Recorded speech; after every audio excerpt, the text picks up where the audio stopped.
Colemanators, thank you for joining us today. Listen, this is one of the moments that is very pleasing to me because I've got a repeat guest, and not only that, Josh Hammer was one of my first guests on ColemanNation, and now look at him. Once he saw that I could do a podcast, he obviously said, all right, anyone obviously can do this. And now we have Josh coming back, and unlike the last time, we've got his pretty face looking at us, and we've got his ultra cool. I mean, look at that microphone, man. Look at that thing. Look at that. I just thought, like, what is that business around it? Is that so you don't touch it? You could take out like the Iranian nuclear program with this, right. with this microphone, right? That is scary stuff. How you doing? I'm doing well. You know, it's been a heck of a week and a half, so it's been pretty busy. But I'm looking forward to the holiday weekend. That's for sure. You've had lots to talk about and comment about in all your countless venues.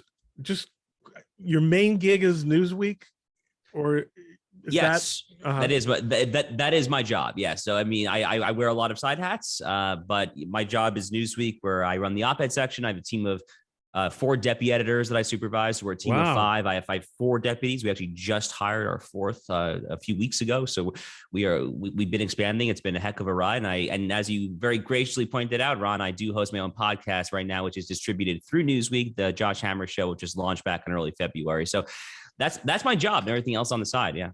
That's cool. But yes, lots of stuff. I mean, here's the thing. You really have succeeded despite going to law school. Although it's probably arguable that also because of going to law school. And I guess when you went to Yale?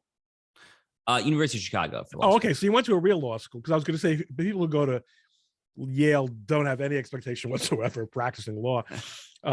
But in your case, clearly there is a, you get to really kind of do what you love. It's pretty incredible. Yeah. I mean, look, I did work at a big law firm. I worked at Kirkland Ellis for about 15 months, clerked on the U.S. Court of Appeals for the 5th Circuit after that. But yeah, I mean, I'm still technically barred in the state of Texas. I live in Florida right now, but I'm still barred in Texas, but I don't really actually practice a whole lot of law anymore. I mean, I'm still involved. I've written a couple of pieces of legal scholarship. I do these Federal Society talks at law schools, but I mostly just use my legal background to inform my commentary, my writing, and my speaking, and all of that. So it's been pretty cool. I'm not going to lie to you. It's been a fun way to make a living. I would be lying if I said I didn't look at some of my friends that I kind of left behind in the big law world. And no, that's actually not where I was going. I wasn't going there. I'm actually doing just fine as far as all that's concerned. But I look at them and I say, you know what, like that could have been me, but I'm just happy it's not, to be honest with you. Oh no, you really are. You really are, because the better a fit you are for that situation, the scarier a person you generally are. Right. I mean, I guess perhaps the epitome of this issue and is Harmeet, my partner and the managing partner of our firm, because she really loves what she does. She's practicing law on a very high level. Mm-hmm. She doesn't have to, I mean, I think she does have to be a little bit more corporate than I am, but that's easy. And, you know, I try to make it clear when people, I'm sure you get inquiries from people who want to go to law school, and you have to kind of gently get across to them. You realize, don't you, that most people who go to law school don't get to do the fun stuff that I do. Right. Yeah, I mean, like it admittedly sounds like a somewhat condescending thing to say, and I don't particularly like to sound condescending, but yeah, I mean, like it is just simply true as a basic statistical matter that the majority of people who would matriculate at a law school, even a top 10, top 5 law school, probably can not do what I'm doing full time. I mean, like Ron, you and Harmeet are having a lot more fun too than the overwhelming majority of actually practicing lawyers. So I think you're probably in a similar position as me. I think that's right. That's right. And the fact is, I really had to pay a lot of dues, and I really had to, you know, put up with a lot of stuff that I didn't like to do. And I was less adept at doing that than many others. But in particular, not only is law school a woke experience, but working in large law firms is a woke experience. Absolutely. Just ask one of the most outstanding lawyers in America who just walked out of one of the outstanding law firms in America. I'm talking, of course, about you're thinking about Paul Clement at Kirkland Paul Ellis. Clement. Yes. Yeah. I mean, that was my firm, by the way. I mean, when I was in big law, I worked at Kirkland Ellis for 15 months. That makes sense. If you were at Chicago, that's where you would, that's where. Well, I actually was in the Houston, Texas office, but there's a Chicago connection there. That's right. Exactly. Yeah. Well, they recruited you in Chicago. And exactly. Then you said, okay, but can I go to Houston? Exactly. But and by the way, I remember when I was at Northwestern, so we had, the same kind of thing going on. Kirkland was known as a fairly conservative, place, but none of the firm, like even so-called what were once known as Republican firms, they can't and won't withstand the pressure to be woke and to respond to the relentless hammering in terms of really it's cancellation. There's no other way to put it. Look, I mean, you're totally right. I mean, you don't have to go back that far. In the late 1990s, early 2000s, Kirkland Ellis's DC office, just to like focus on Kirkland Ellis for a second, Brett Kavanaugh actually was in that office. He was in the appellate division of the Kirkland DC office, if I'm not mistaken. Ken Starr actually was in that Kirkland Ellis DC office. They had prolific, high profile. I mean, that was after Ken Starr was a judge, obviously. I mean, they had prolific, high profile conservative litigators, but for the listeners and viewers who might not be fully up to speed as to what happened recently at Kirkland Ellis, I think it's a story worth telling because it is really quite egregious, to be honest with you. So, I mean, Paul Clement and Erin Murphy, who are two DC partners at Kirkland Ellis, they came over from a firm called Bancroft, which they had formed after Paul Clement, by the way, after he was booted out of King and Spalding for his work on DOMA, the Defense of Marriage Act case. So Kirkland, they knew exactly who they were getting. They literally hired him knowing that he had been previously booted from another liberal law firm, King and Spalding. So they win this major, doctrinally meaningful Second Amendment case, this Bruin case out of New York State. And the day of the opinion, the literal day that Paul Clement and Erin Murphy were celebrating their victory with their clients, they sent out this missive saying, you can ditch your clients, or you can leave the firm. I mean, just unbelievable stuff, Ron. I mean, like, what happened to like honor, like integrity in the legal profession? Like, you stand by your clients, like, unless the clients obviously become like wholly unethical actors. But if I recall from like my legal ethics course, I mean, this is pretty black and white stuff. I mean, as a lawyer, you have an ethical obligation to stand by your clients, especially when you win a freaking Supreme Court case. That's kind of the granddaddy of them all, I thought. Yeah, I mean, I don't operate and never operated and will never operate on the Paul Clement level. But frankly, I left two law firms because of representation issues. Wow. And that's why being with Harmeet makes so much sense for me. And just, it wasn't the firm I was at when I won the Slants case didn't exactly embrace me, notwithstanding, that achievement either. It's a big problem. And we just brought in an associate here, in fact, who had worked with me at that firm and had been in touch with me since last fall saying, Ron, if there's any chance that you are expanding in New Jersey, which we ultimately have done, I just can't stand it here anymore. And his particular issue at that moment was the vaccination requirements, either being vaxxed or be tested, every 10 minutes. And the beautiful thing is that once he came here, not only does he no longer have that nonsense going on, but all of a sudden he feels like a free man. I mean, he can talk about things, he can comment about things.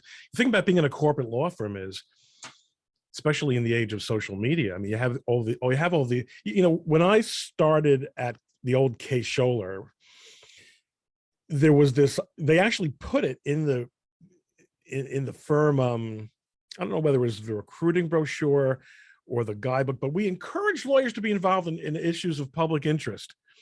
It was understood that you were a professional, not merely an employee, you were a professional who was supposed to develop his own public spirited and legally oriented public issue involvement, and there was didn't matter what side of an issue you were in. You were supposed to get involved and be out there. And now, if now if those things happen, the management starts getting emails and calls from both the general public. I mean, you remember what happened to the Jones Day lawyers after the the Trump election litigation, and other people in other law firms, but also from clients and from law schools. So I do think what's going to happen is that we're going to develop alternative networks. I do think the way is clear to that, and there's going to be some pain, because you're not necessarily going to be able to advertise yourself on the through the same channels as the major law firms are, but they don't seem to have any interest whatsoever in resisting this. Yeah, I mean, it's not just the legal profession, right? I mean, the legal profession obviously is having its own issues, but no matter where you look, I mean, this is kind of one of my biggest fears, actually. I was talking with my friend Lisa Booth on air about this a few nights ago. This is one of my biggest fears, actually, is that in America, we are very, very quickly, it seems, heading towards I was going to say a multi-tiered society. That's true as well, but also just simply kind of a fork in the road society where we will need to have separate institutions, separate infrastructure. I mean, I really fear we're heading towards a world where conservatives will need to get our own doctors. I mean, doctors will refuse to provide medical attention to us, Hippocratic oath notwithstanding. I'm being a little hyperbolic here, but only a little bit, to be honest with you. I mean, there are probably any number of kind of doctors out there that, based on the conservative viewpoint on the transgender issue, they probably wouldn't want to they wouldn't want us to sign up to be in that medical office. So whether it's law, whether it's banking, I mean, we're already seeing debanking. I mean, whether it's PayPal, Venmo, even bulge bracket firms like JP Morgan Chase are increasingly just basically saying that they will not do business. They will not give out loans to gun manufacturers, whatever. I mean, that is the world that we are currently living in basically right now. I really fear it's only going to get worse. And I truly wish I had kind of a panacea, an easy solution to that particular quagmire. I regret to inform you that I do not. The one thing that I would say is that I do think conservatives are going to have to get a little more comfortable with some things, some remedies, policies that they really would not have countenanced 20, 30 years ago. As I'm talking about things like common carrier regulation when it comes to the social media companies. Justice Thomas actually referred to this in a case called Biden versus Knight First Amendment in April 2021. I think a lot of people in kind of the more libertarian segments of the right kind of cringed at that, but that really is kind of the creative thinking that really would have been anathema really to conservatives 25, 30 years ago. We're going to have to start to get a little more creative here, because the situation in many respects, I think, unfortunately, is that dire. But yeah, I've been meaning to write an op-ed about what happened here at Kirkland Ellis, again, my former law firm, and now I have a bit of a platform where I could write about it. I just haven't had the time, but it really is just totally appalling. If I were personally, if I were a law student, and I was obviously conservative in law school as well, if I were a conservative law student and I saw the way that Kirkland Ellis just treated Paul Clement and Erin Murphy, there is zero chance, that I ever would have agreed to an even interview with them at on-campus interviews, let alone start up that law firm. So they have just totally beclowned themselves as far as I'm concerned. And I hope that they have talented conservative young lawyers who now refuse to go there as just punishment. But it is going to be interesting to see what choices those law students are going to have, because Kirkland is, again, it wasn't one of the particularly liberal firms all that long ago. And as you point out, to the contrary, it had a lot of stars, a lot of conservative stars in their Washington office in particular. I do think it is possible that some firms will be able to resist any politicization. I mean, they're not going to really be conservative law firms, but they will push back. There is this network effect, because if the corporations are folding, and the corporations are the most desirable, I mean, there's nothing like a public corporation for a law firm client. They pay on time, they pay in full, they pay the best rate. You've got to do everything right. You've got to really hit the mark, but that's where the real money is. Other than hedge funds, of course. There's I mean, I did speak to someone who was a general counsel in a software company who comes out of the Wall Street law firm environment, who was telling, his view of it was the people who are deciding these things at the law at the Kirklands of the world, the managing partners, they're guys who are my age or older. Maybe they're in their 50s. I'm 59. This is what they need to do now to go along, to get along. And the problem is that they're leaving a legacy in terms of hiring, recruiting, but also in terms of quality. In other words, the stuff they have to sign on to get what are perceived as, minority stars, or ones who are not necessarily stars, it's not going to be their problem when they have trouble manning, staffing the highly sophisticated deals and litigation that these guys do in order to make their, to make their money. That problem is going to become apparent in 10 or 15 years. It's not their problem now, and it's working out fine for them. But that's true across the board. I mean, look at academia, where, Princeton was known as one of the most conservative Ivy League schools.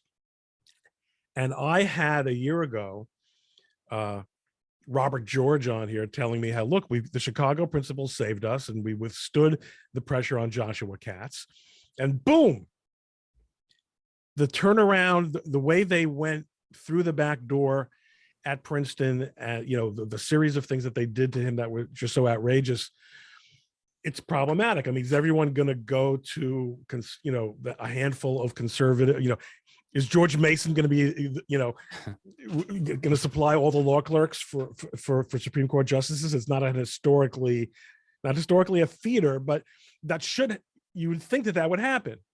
If there's any correlation between quality, the question is, how many college students offered an opportunity to matriculate at Harvard or at George Mason are going to be forward-looking enough to say, well, if I go to Harvard, I'm going to have to make all kinds of compromises. Because Harvard has been pretty decent, actually, it appears, compared to, say, Yale or Georgetown, obviously. Yeah, no, Harvard Law, from what I can tell, has definitely been less egregious. Yale Law has been abysmal. I should say, actually, though, that I was debating one of my best friends, a lawyer named Adam Mortara, at Yale Law in April. And we were expecting the brown shirt to come out there and protest us. It actually didn't happen. I think Adam and I were mildly disappointed, if anything, that it did not happen. I kind of always consider these protests a nice cherry on top of the whole cake, so to speak. But it's the pride of Ben Shapiro's existence. Yeah, exactly. But look, to your broader point here, something has to give. I mean, some kind of course correction has to take shape. I mean, one thing that I've been preaching for a while now, and I'm only going to continue to push more. Oren Katz, American Compass, talks about this a lot. I think he's exactly right to do so. We as conservatives have to be trying to shepherd and channel more of our people, frankly, of kind of like those red-blooded Americans, people in the heartland, people kind of outside the New York, LA, DC bubble, whatever, to basically not go to college at all. To be clear, there are some people who should go to college. I mean, if they have a specific career in mind and they're passionate about it, and that college is a true necessary condition. But we really need to kind of better reorient secondary education in high school, 9th through 12th grade in particular, towards training more people for apprenticeships, for vocational training, for things like that. This mentality, more generally speaking, that kind of college is a rite of passage. It's part and parcel of the American dream, that you have to kind of have your 4-year bacchanalia with all like the drunken orgies and the hookup culture, that somehow this is what it means to be an American. And then you take out like your hundreds of $1,000s loans while you're majoring in lesbian dance theory. I mean, like, this has done so much harm to America from a fiscal standpoint. People become ruinously indebted. Obviously, from kind of an intellectual standpoint, as far as kind of just this woke excuse me, this woke, just this toxic mentality of indoctrinating an entire generation or two of students here. So getting rid of that mentality as college for all, I think, has to be one of the most pressing public policy priorities for the concerned movement moving forward. But yes, I mean, look, I mean, I'm not a parent yet. I mean, I obviously, I hope I will be, obviously, but I thought a little bit about like your question basically. And yeah, I mean, look, I'm Jewish like you are. I mean, like, I kind of hope that like by the time my kids are ready for college, we'll have like a Jewish Hillsdale, right? Where I can like send them off to. To be clear, there are some Jews at Hillsdale, but we probably need to kind of expand the Chabad Center there and whatnot.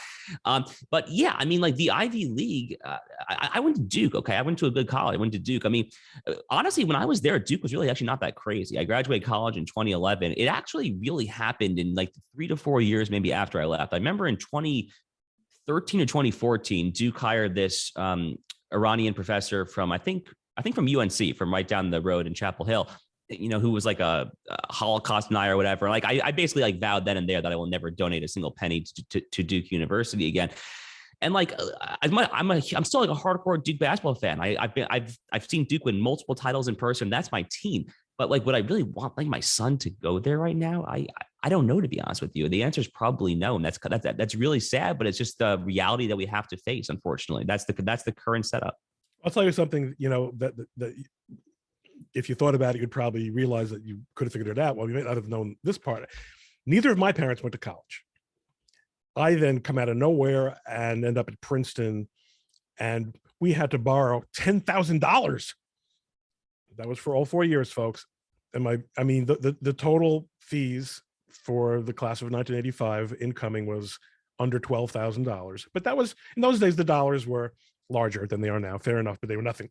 The costs were nothing like what they are today. Sure. So I go to Princeton, and then I go to Northwestern Law School. I'm getting a fairly elite education. None of my kids has gone to college. They're all adults. None of them will. They all have yeshiva educations. One of them is learning in Beis Medrash Gavoa, which is the Lakewood Yeshiva, as you know, in America's fastest growing municipality, and where the wealth, and this is overwhelmingly people who are not college graduates, although there are college graduates or people who have dubious college credentials and then go on to, law school.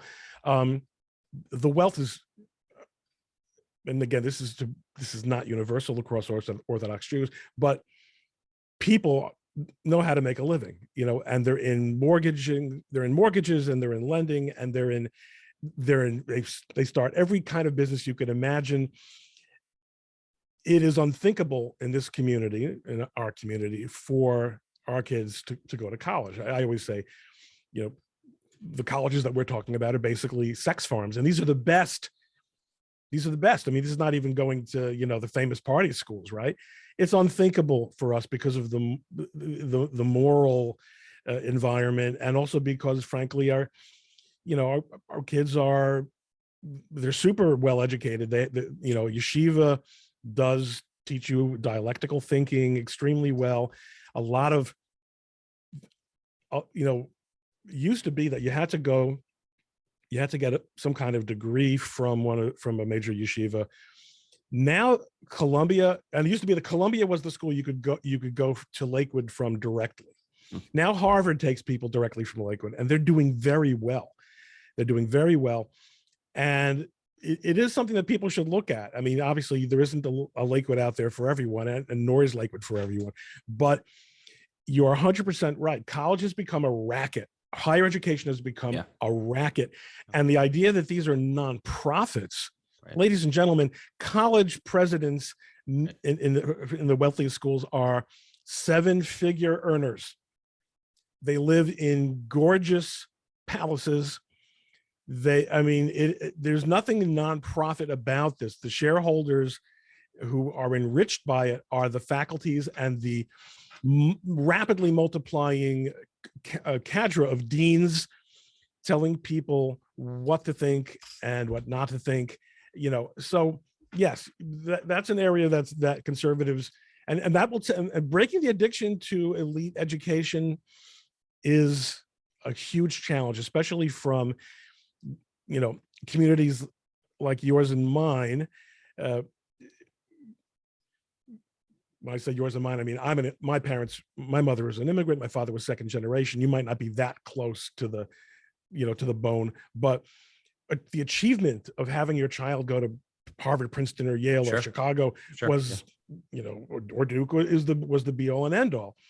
And now you can clearly see that it is it's a really hard call to, to send your kid to some place like that. Let's talk a little bit about the Supreme Court. What a you mentioned at the beginning, or I don't know if you were recording yet, but what a wild and woolly week it has been. I think of all the things that came out though in the last week and a half,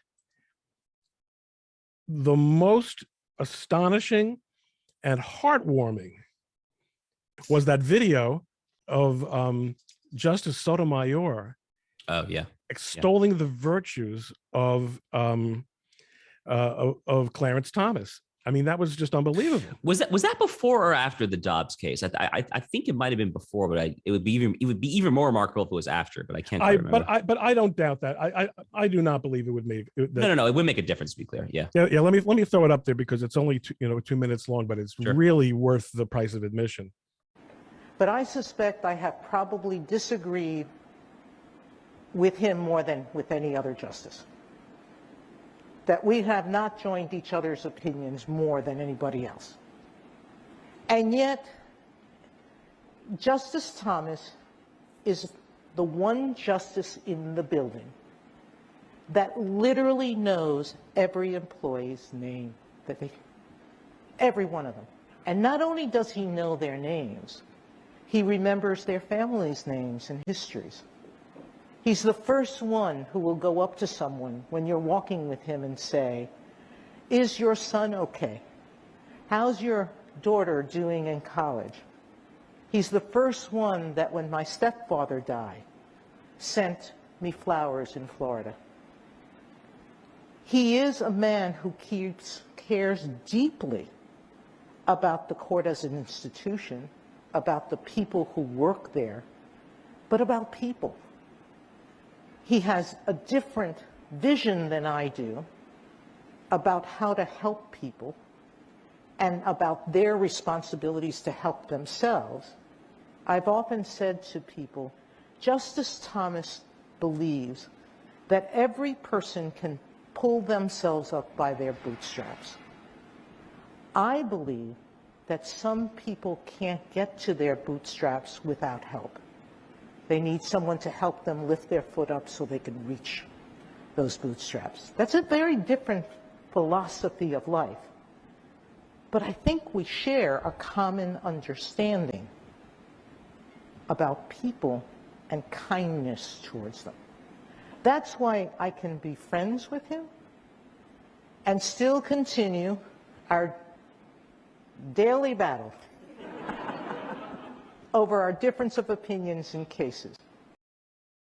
Yes, you're right. I mean, we don't know whether or not, I suspect that it was, it actually says today, but I don't know what today was.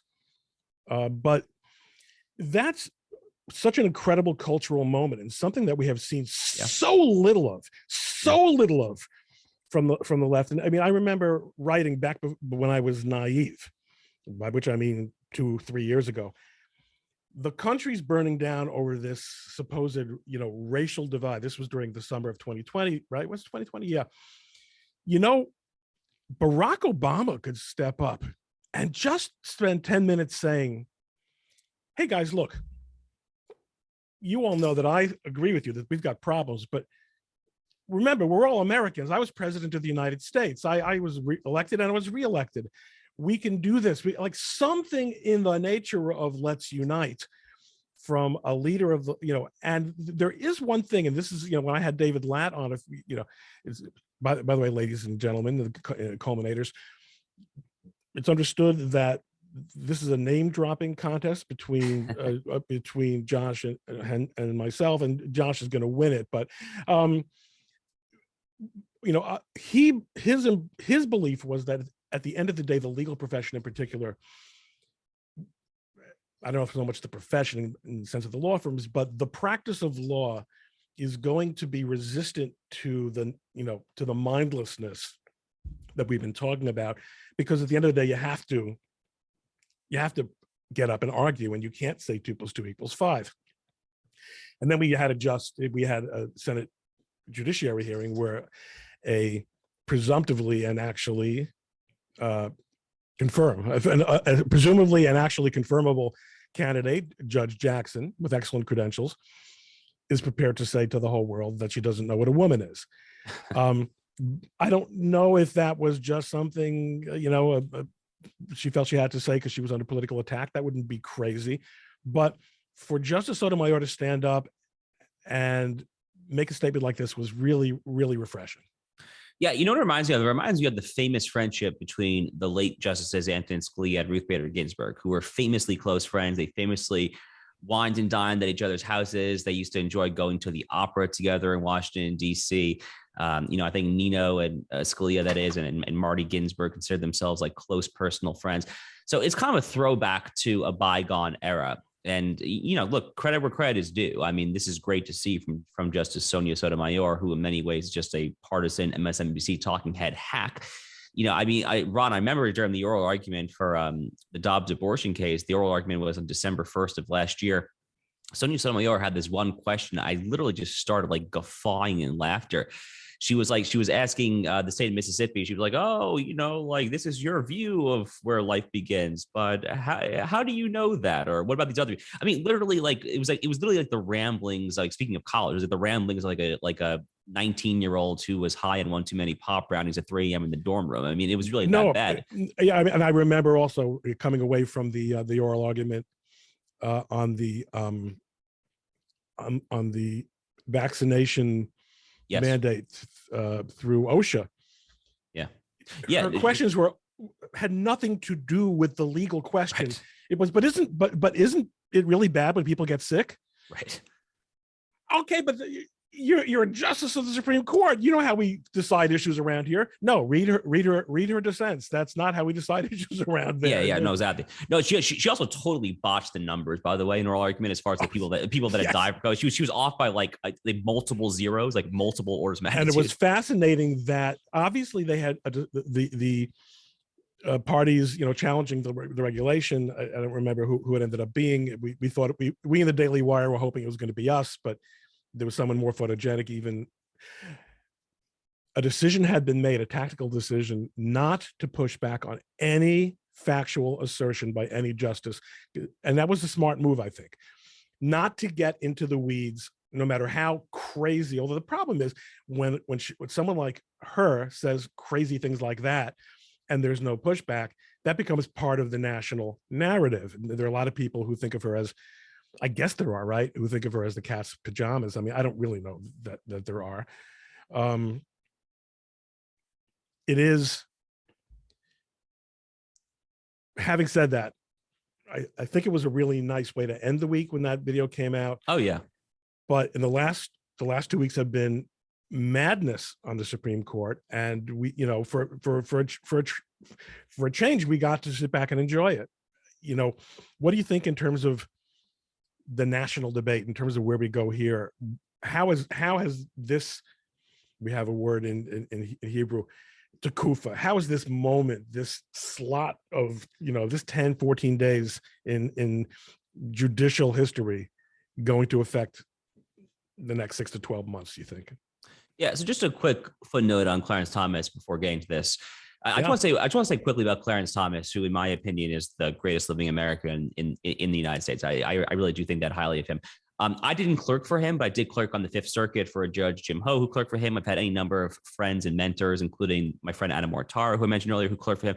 So what I have heard from people who clerked for Justice Thomas and everyone else who basically has worked at the Supreme Court, he is by far the most popular, the most personable justice there. He knows everyone's name. He'll ask about your family. Even the other clerks of the most liberal justices, Breyer, Ginsburg, whatever, they usually come away from their interactions with Clarence Thomas thinking this is like a great guy, because he'll take an he literally rides an RV when the court's in recess across America over the summer. He'll sleep in Walmart parking lots.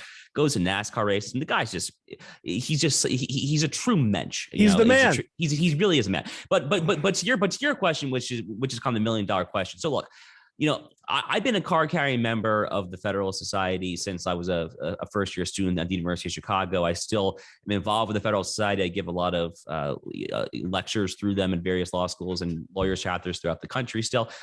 This is by far the greatest term that the modern conservative legal movement has ever had. Certainly in my lifetime, but I mean, I'm sure it's the most successful term, period, because this has been the goal. I mean, like Roe and Casey, more than any other case, has been the goal, and that goal has been achieved. And then you throw on top of that these other huge cases, this massive Second Amendment case brewing out of New York State, these two huge wins for religious liberty, Carson versus Macon out of Maine. It's a huge win, not just for religious liberty, also for the school choice movement. Yes. The Coach Kennedy case out of Washington State, we finally overturned the 1971 case called Lemon versus Kurtzman. They finally said this is formally overruled. That in and of itself. No more lemon test, man. No more lemon test. Lemon test. Exactly. Done. Hey, finito. That was pulled out of an orifice, man. Come on. That is not the Constitution. People have to. Yeah, it's this is that moment of elections have consequences. Somebody tweeted this morning, this has been the best week of Donald Trump's presidency. No, seriously. I mean, like this one clip has gone viral. I think I saw Jack Posobiec tweet it from the 2016 election where Donald Trump, I can't remember if it's in the primary or the general, but he gets up there and he says, I will nominate justices who are pro-life and will overturn Roe versus Wade. I mean, that has to be like the greatest promises made, promises kept moment in modern United States presidential history. So I mean, he looks amazing right now. As far as 2024 is concerned, I have to imagine that he's feeling better right now than he was a week and a half ago, whatever, because this obviously is a huge boon to his standing there.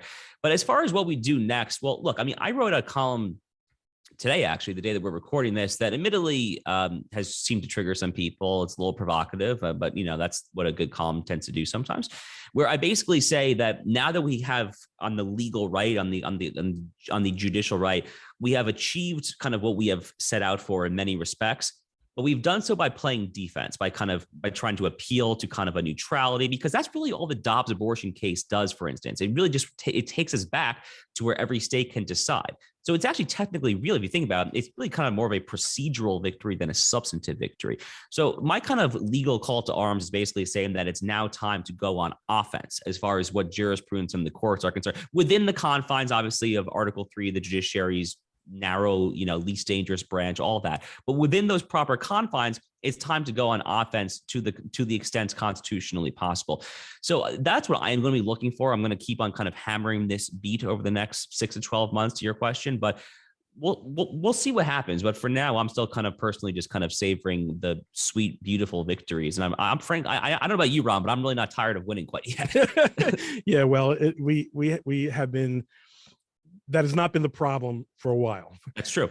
Yes. Now, what happened to the packing the court stuff? This would seem like the moment where we would be hearing them reintroducing or trying.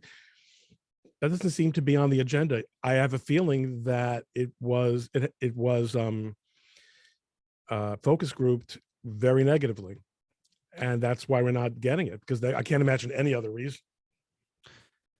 I mean, I guess the only other thing is, well, first of all, I mean, it was ridiculous for Biden in the first place to institute or implement this entire commission to study the Supreme Court. When that commission was unveiled, I think it was last April 2021. I mean, like, what in the world was he thinking? I mean, there's this amazing quote. I mean, when you say Biden, you mean the White House, right? I mean, we all know that he has nothing to do with this. Right. What is crypto shadow President Barack Obama thinking? Right. I mean, that's my personal pet theory as to who's actually calling the shots, at least. But there's this amazing quote from 1937, which is when FDR famously tried to pack the court. And at the time, this is like this is the heart of the New Deal, the Great Depression. Democrats dominated both the House and the Senate. But the Democrat-dominated Senate Judiciary Committee refused FDR's court packing measure. And there's this one paragraph that I could read if you want to, but it's just amazing. They basically say, let the record reflect from here until eternity that we stand by the principle of an independent court that will not be intimidated, that will not be browbeaten. This was a Democrat-controlled committee standing up to FDR, the most iconic Democratic president in the past century. Really, Can you imagine Chuck Schumer doing that in a million years? No, you can't. These are not statesmen. These are not statesmen. No, they're partisan hacks. They're chicks, or whatever. Yeah, no, we're talking here about partisan hacks. These are not statesmen in any kind of meaningful sense of the term. But the other thing, as far as court packing is concerned, and now Biden's latest call is that he wants to kind of nuke the filibuster to quote unquote codify Roe versus Wade on national level. Look, they don't have the votes for that. I mean, Joe Manchin and Kirsten Sinema have reiterated for what seems like the 13,000th time that they're not going to do that. So at this point, what does it amount to? I don't really know. I mean, that's an interesting question, and I want to let you go after we, talk about it. But let's skip over the filibuster issue. Let's assume that there were a straight vote on this national codification. Some people have said, well, God, how would they do that? They can't do that. The federal, the Supreme Court has spoken. And I said, okay, well, what if we, just as the 1964 Civil Rights Act, in other words, we still have the substantive due process, and we still have, the infinite power of the Commerce Clause. If they passed, or if they just amended the 1964 Civil Rights Act, right, that would be a very clever thing to do, and say the right to an abortion shall not be, shall not be infringed. Or what do you think would be the response? Why wouldn't that work? So if they can, assuming the filibuster is nuked, you're saying why? Yeah, I'm saying let's just a question. It's an entirely academic question, but I think it's an important one. Could they, in your view, institute a federal right to an abortion? On existing Commerce Clause grounds, probably. On actual Commerce Clause grounds, no. That's what I first thought, but now I'm thinking it may very well be that last week's decision or this week's decision actually prohibits that, because if the Supreme Court says the issue of abortion is not a federal issue, can Congress make it a federal issue? In other words, what the court said is that it's not protected as a constitutional right under the 14th Amendment. That doesn't necessarily say that Congress cannot legislate in this field. So, for example, Congress passed, this is the Gonzalez versus Stenhart case, right, from 2007. This is the Partial Birth Abortion Act. So Congress has legislated in this field before. President George W. Bush signed that particular bill into law. So I don't necessarily read the court that way. They're saying that there's no 14th Amendment substantive due process individual right. But they probably, again, on original understanding of the Commerce Clause, no, definitely not. But given just the awful precedent in cases like Wickard versus Filburn, for instance, like in the Commerce Clause space in particular, they probably could legislate it and probably find some sympathetic forum shop judge out in California who would uphold it, I would imagine. Yeah, well, I think that we're going to see all kinds of creative litigating, but we're not going to, I think between now and the election, we're not going to see any particularly creative legislating. In fact, this tends to be the beginning of the dead season in Washington. No, everyone is frozen in his positions. The Democrats have, God should save us, and it should stay this way and continue only further. Loads of political electoral problems to overcome, and with God's help, they won't. Let's enjoy it. Well, a hearty amen to that. I'm looking forward to a wonderful patriotic holiday weekend, and I hope you do the same. But for now, let's savor the moment, because if there's one thing that we know about politics, nothing is eternal. There's oftentimes a boomerang effect. So. But for the time being, at least, I'm not thinking about that. I am just kind of savoring what is, by really any measure, the most dynamic, doctrine-shifting, substantively meaningful Supreme Court term of my lifetime. And it's just a wonderful time to be part of this movement, and I'm thrilled to be part of it with you, Ron. And on this note, we will culminate the interview. Thank you very much for joining us, Josh. Have a great, of course, people are going to see this after Independence Day, but remember, you're an American. That means every day is It's Independence Day. Yeah, Woohoo! exactly. Okay, take care. Thanks so much. That's the first ever hoot on ColemanNation. That's what you do to me, Josh. By the way, I love the culminator thing. So am I a culminator that I appear on the podcast? Well, if I'm thinking, the lure of merch is just getting harder and harder for me to say no to. All right. Have a good Shabbos also. You too. Take care. Good job. Bye.